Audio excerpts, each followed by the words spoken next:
हरे कृष्णा। आप सभी का दिन शुभ और मंगलमय हो। इससे पहले की कथा सुनने के लिए आप सभी का बहुत बहुत धन्यवाद। आज सुनिए माघ मास का महात्म में आगे की कथा।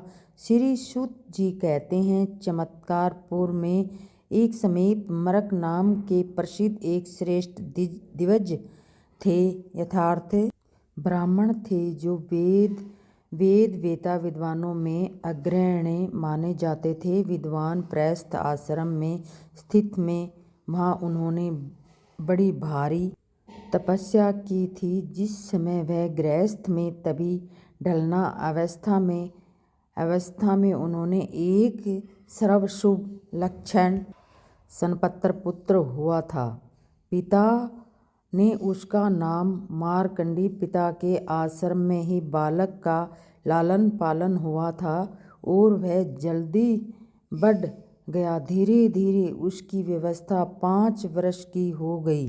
एक दिन जब वह पिता की गोद में बैठकर खेल रहा था, उसी समय वहाँ पे सामुदायिक शास्त्र का विद्वान आया और उसने नख से लेकर शिखा तक उस बालक की ओर देखा। देखकर उसने नेत्र आश्चर्य में चकित हो गई और फिर वह चकित मुस्कुराया और मर्त मुनि के उन्हें हंसते देखकर विनती भाव से पूछा, विपर, मेरे उस पुत्र को देखकर आप चकित क्यों हो गए थे और फिर हंसे क्यों? उनके बारंबार इसी प्रकार पूछने पर उस श्रेष्ठ ब्राह्मण ने कहा, मैंने इसी शिशु के जो लक्षण देखे हैं वो अगर किसी मनुष्य के शरीर में हो तो अजर अमर होता है, परंतु तो इसके जो एक विशेष लक्षण है उसमें सूचित होता है कि आज के दिन से वह 6 महीने पूरे होते ही इसकी मृत्यु हो जाएगी। ऐसा जानकर आप आज से ही इसके लिए लोक परलोक में हितकर कोई कार्य कीजिए। ऐसा कहकर वह उत्तम ब्राह्मण अपने अभीष्ट दिशा को चला गया। जब मर्तक मुनि ने मन ही मन में कुछ सोचकर विचार कर उचित समय से पहले ही बालक का यज्ञोपवीत संस्कार कर दिया और उसे कर्तव्य का उपदेश देते हुए कहा कि बेटा, तुम जिस किसी भी ब्राह्मण को देखना उसे अवश्य ही विनय पूर्ण प्रणाम करना। इसी प्रकार व्रत की स्थिति हुई। उसी बालक ने 6 महीने पूर्ण होने से केवल 3 दिन में शेष रह गए थे।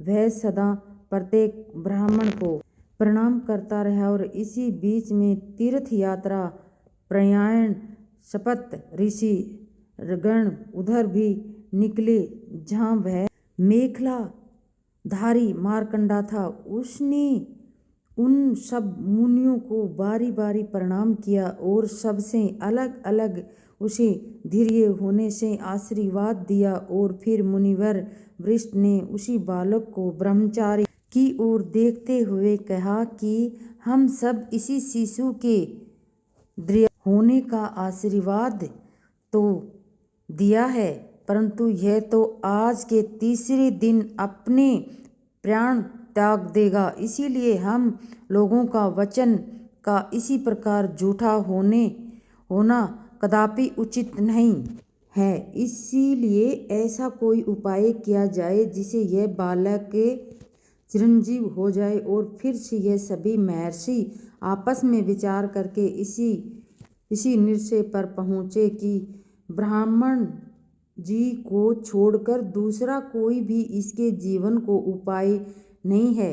इसीलिए बालक को उनके आगे से जाकर नहीं आज्ञा की, इसीलिए चिरंजीव बनाना चाहिए। ऐसा निर्णय करके तीर्थ भ्रमण का कार्य रोककर उसी ब्रह्मचारी बालक को साथ लेकर शीघ्र ही ब्रह्मलोक में जा पहुँचे। वहाँ ब्रह्मा जी को प्रणाम करके वेदोत्तर द्वारा उनकी स्तुति करने के बाद सभी मुनि बैठे। इसके बाद एक बालक ने भी ब्रह्मा जी को प्रणाम किया और ब्रह्मा जी ने भी उसे दीर्घायु होने का आशीर्वाद दिया।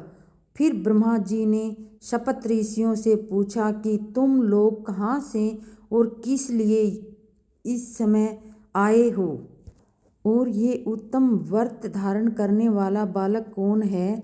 तब शपथ ऋषि गण कहने लगे, पितामह, हम लोग तीर्थ यात्रा के प्रयाग प्रसंग से पृथ्वी पर सबोर घूमते हुए चमत्कारपुर में समीप गए थे। वहाँ इस बालक ने हम सबको प्रणाम किया और फिर कर्मश ने हम सब ने इसे दीर्घायु होने का आशीर्वाद दिया, परंतु इसकी आयु तो केवल 3 दिन ही रह गए हैं। इसीलिए हम बहुत लज्जित हैं और इसीलिए इसी बालक को लेकर आपके पास आए हैं। यहाँ आने पर आपने भी इसी बालक को धैर्य होने का आशीर्वाद दिया है। हे प्रभु, इसीलिए आप और हम सब लोग सत्यवादी बने रहें, इसीलिए कोई उपाय आप भी कीजिए। मुनियों का यह वचन सुनकर ब्रह्मा जी ने हंसते हुए कहा, यह बालक मेरे प्रसाद में वेद विद्या के प्रवीण और जरा मृत्यु रहित होगा, इसमें संदेह नहीं है। इसीलिए अब इसे शीघ्र ही धरती पर ले जाकर इस पर पहुंचा दो। यह सुनकर शपथ ऋषि उसी बालक को लेकर अपने पिता के आश्रम के पास आए और अगिन तीर्थ में छोड़कर शवै तीर्थ स्नान के लिए चले गए। इधर पुत्र स्नेही मरक मुनि अपने पुत्र को आसपास न देखकर दुखी होकर विलाप कर रहे थे। इतने में ही बालक मार्कंडेय माता पिता के निकट आ गया और उसे देखकर ब्रह्मा और ब्रह्माणी दोनों ही उसकी ओर दौड़े और बार बार हृदय से लगाकर पूछने लगे कि बेटा, अपनी माता सहित मुझको शोक सागर में डालकर तुम आश्रम से कहाँ चले गए थे और अब कहाँ से आए हो? फिर कभी ऐसा मत करना। मार्कंडेय जी बोले, पिताजी, आज यहाँ मुनि लोग पधारे थे और मैंने आपकी आज्ञा का स्मरण करते हुए बारी बारी से उन सबको विनय पूर्ण प्रणाम किया और उन सभी को मुझे दीर्घायु होने का आशीर्वाद दिया है।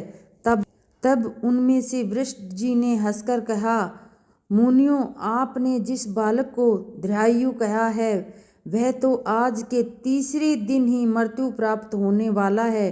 अब असत्य से डरे हुए उन महर्षियों ने तत्क्षण ही मुझे ब्रह्मलोक में पहुंचा दिया।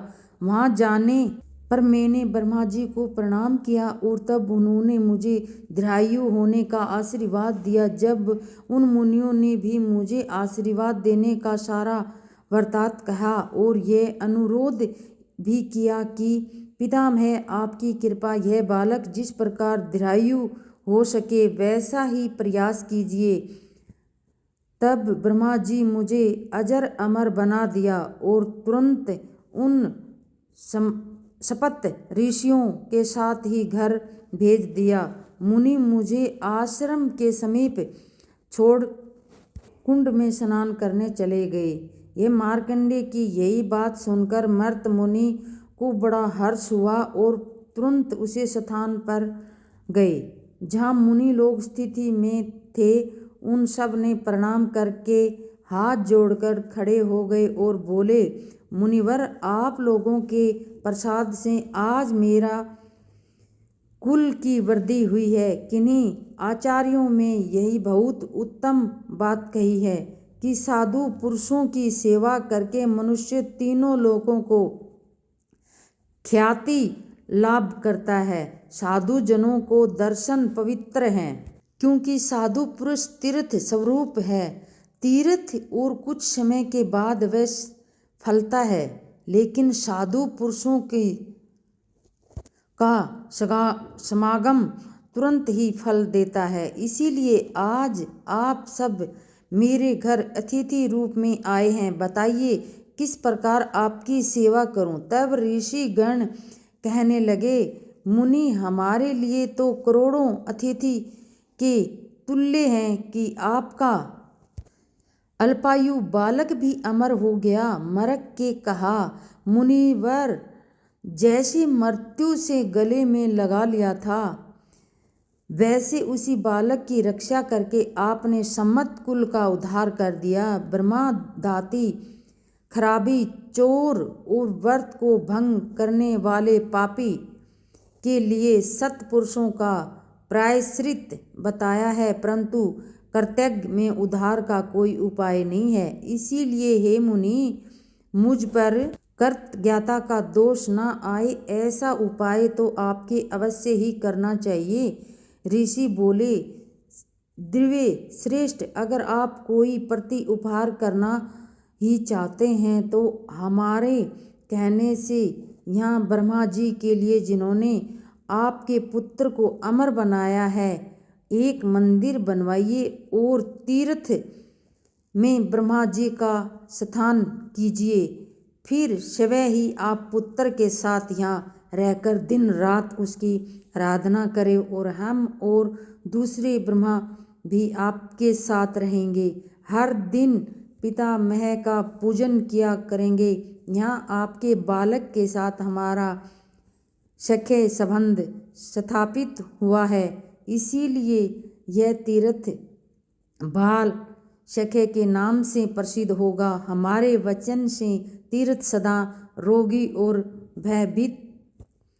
भयभीत पुरुषों के लिए रोग से भय होगा, मुक्त करेगा और लोग इसी तीर्थ से अपने रोग भगा अथवा पीड़ित बालकों को स्नान कराएंगे और उसके बालक सभी दोषों से रहित हो जाएंगे। जो मनुष्य श्रद्धापूर्वक निष्काम भाव से इसी तीर्थ पर स्नान करेगा वह उत्तम गति को प्राप्त होगा। ऐसा कहकर वे सभी मुनिवर मर्त मुनि में अनुमति होकर अन्य तीर्थों पर चले गए। फिर पुत्र सहित मरक मुनि से श्रेष्ठ मास में पूर्णिमा को श्रेष्ठ नक्षत्र में चंद्रमा की स्थिति होने पर ही ब्रह्मा जी का स्थान की और आलस्य छोड़कर वे दिन रात श्रद्धा पूर्वक उनकी आराधना में लगे रहेंगे। इससे उन्हें उत्तम गति को प्राप्त हुई है। ब्राह्मणों, जो बालक श्रेष्ठ मास में ज्येष्ठ नक्षत्र में स्नान करता है वह वर्ष तक गरिहादली में पूर्ण श्रद्धा के साथ चैत्र शुक्ल चतुर्दशी को मध्याह्न काल में यथार्थ दोपहर में समय स्नान करते हैं। समस्त दोषों और पापों से युक्त होने पर भी किसी प्रकार पशु पक्षियों की योनियों में नहीं जाते और कर्तव्य नास्तिक और राजनिंदक हैं वे भी वहाँ स्नान करके परम गति को प्राप्त हुए हैं। ऋषियों ने पूछा, सूत नंदन, उसी क्षेत्र में मृग तीर्थ का आविर्भाव कैसे हुआ? सूत जी कहने लगे, महर्षि, पूर्व काल में उसी विशाल वन में अंदर एक दिन बहुत से महाभयंकर व्याध अपने हाथों में धनुष लेकर पहुँचे। उसी समय वृक्ष के नीचे हिरणों का झुंड विकसित होकर बैठा हुआ था। व्याध अर्थात शिकारियों ने दृष्टि उनके ऊपर पड़ गई। हिरण ने उन व्याध को दूर से ही आते देखकर भय से व्याकुल होकर भाग गए और आपकी गहरे जलाशय को देखकर उसी में समा गए। जल के भीतर प्रवेश करते ही वे सारे मृग अर्थात हिरण उन्हीं तीर्थों के प्रभाव से मानव शरीर को प्राप्त हो गए, यानी कि जितने भी हिरण उस जलाशय में गए थे वे सब के सब मनुष्य बन गए। तब उन्हीं शिकारियों ने पूछा कि भद्र पुरुषों से इसी मार्ग में अभी अभी मृगों का झुंड आया था, बताइए वह किस मार्ग से निकला है? तब वे मनुष्य कहने लगे कि हम लोग ही वे मृग के तीर्थ में प्रभाव से हमने दुर्लभ मानव शरीर प्राप्त कर लिया है। यह सुनकर ये सभी व्याध बड़े विस्मय में पड़ गए और उन्होंने भी धनुष बाण फेंककर उसी तीर्थ में स्नान किया और स्नान करते ही वे दिव्य शरीर के युक्त राजा हो गए। प्राचीन काल में जहाँ स्नान करके राजा त्रिशंकु उत्तम शरीर को प्राप्त हुए, उसी जलाशय में स्नान करने के कारण वे विधि सभी पापों को मुक्त होकर उत्तम शरीर को प्राप्त हुए। उसी शुभ तीर्थ में विष्णु पद नाम से प्रसिद्ध एक अन्य तीर्थ भी है जो समस्त पाप नाश करने वाला है। दक्षिणी यानी आरंभ होने पर मनुष्य एकाग्र चित्त होकर वहाँ विष्णु पद का पूजन करें और श्रद्धा पूर्वक भगवान की आत्म निवेदन करें। ऐसा करने वाला पुरुष दक्षिणायन में मरने पर भी भगवान विष्णु के परम पद को प्राप्त होता है, क्योंकि ऐसा माना जाता है कि जब सूर्य उत्तरायण में होते हैं तो उसी समय यदि किसी की मृत्यु होती है तो उसे सीधे ही मोक्ष मिल जाता है, किंतु मोक्ष आसानी से नहीं मिलता। इसी प्रकार उत्तरायण आरंभ होने पर ही विधि पूर्वक विष्णु पद का पूजन करके एकाग्र मन में भक्ति भाव के आत्म निवेदन ऐसा करने वाला पुरुष भगवान विष्णु के परम धाम को प्राप्त होकर सुखी रहता है। ऋषियों ने पूछा, भगवान विष्णु के चरण उसी तीर्थ में कैसे प्राप्त हुए और वहाँ किस प्रकार आत्म निवेदन किया जाता है? तब श्री सूत जी कहने लगे, सर्वशक्तिमान भगवान विष्णु जिस समय राजा बलि को बांधा था उसी समय अपने 3 पंडोलियाँ था। पंडोलियाँ के उन्हीं 3 पंडोलियाँ किया, तब उन्हें अंगूठे में आगे से भाग से ब्रह्मांड फूट गया और अत्यंत अद्भुता का प्राप्त हुआ। फूटे हुए ब्रह्मांड में उसी छेद से निकला हुआ वह जल भगवान के अंगूठे के आगे से भाग से होता हुआ क्रमश धरती पर आया और चंद्रमा के समान उज्ज्वल जल से विभूषित उसी तीर्थ की लोक में विष्णुपदी गंगा कहते हैं। इसी प्रकार उसी क्षेत्र में जब भगवान विष्णु के चरण प्राप्त हुआ तो प्राणियों के सभी पापों का नाश करने वाली विष्णुपदी नामक एक नदी वहाँ प्रकट हुई और उसमें श्रद्धा पूर्वक स्नान करके भगवान विष्णु के चरणों में स्पर्श करता है वह परम पद को प्राप्त हो जाता है। उत्तम श्रद्धा के युक्त होकर विष्णुपदी में तट श्रद्धा करता है वह गया श्राद्ध करने का फल पाता है। जो मनुष्य सदा माघ मास में प्रातः काल उठकर स्नान करता है वह प्रयाग में स्नान का फल पाता है। जो 1 वर्ष वहाँ निवास करके भूमि पूर्वक उसमें स्नान करता है वह पुरुष मोक्ष का भागी होता है। जिसकी हड्डियाँ यथार्थ अस्थियाँ उसी तीर्थ के जल में डाल दी जाती है उसी परम गति को प्राप्त होता है। जो प्यास से पीड़ित होकर बिना भक्ति भी उसी तीर्थ में जल में प्रवेश करते हैं वो भी पाप से मुक्त हो शरीर का अंत में होने के बाद भगवान विष्णु को जरा मृत्यु रहित परम धाम को जाते हैं। फिर जो प्रभ काल उपस्थित होने पर भी श्रद्धा पूर्वक स्नान करके वेद के ज्ञाता श्रेष्ठ ब्राह्मणों को दान देते हैं उनमें के लिए कहा है कि इसीलिए जो मनुष्य अपने कल्याण की इच्छा रखता है वह प्रयत्न पूर्वक विष्णुपदी के जल में स्नान को विष्णु पद का स्पर्श करके दक्षिणायन अवस्था में उत्तरायण होने से विष्णु पद का पूजन करके इसी मंत्र का उच्चारण करें, अर्थात ये भगवान अगर 6 महीने के भीतर मेरी अचानक मृत्यु हो जाए तो आपके श्री चरणों में ही मुझे आश्रय मिले और मैं आपका सेवक हो जाऊं। श्री हरि ने ऐसा कहकर उसके बाद ब्राह्मणों का पूजन करें और उन्हीं के साथ भोजन करें। ऐसा करने वाला पुरुष उत्तम गति को प्राप्त होता है। हरे कृष्णा, आज के अध्याय में इसी बस यही बताना था। आगे की कथा आप सभी अगले अध्याय में जरूर सुने।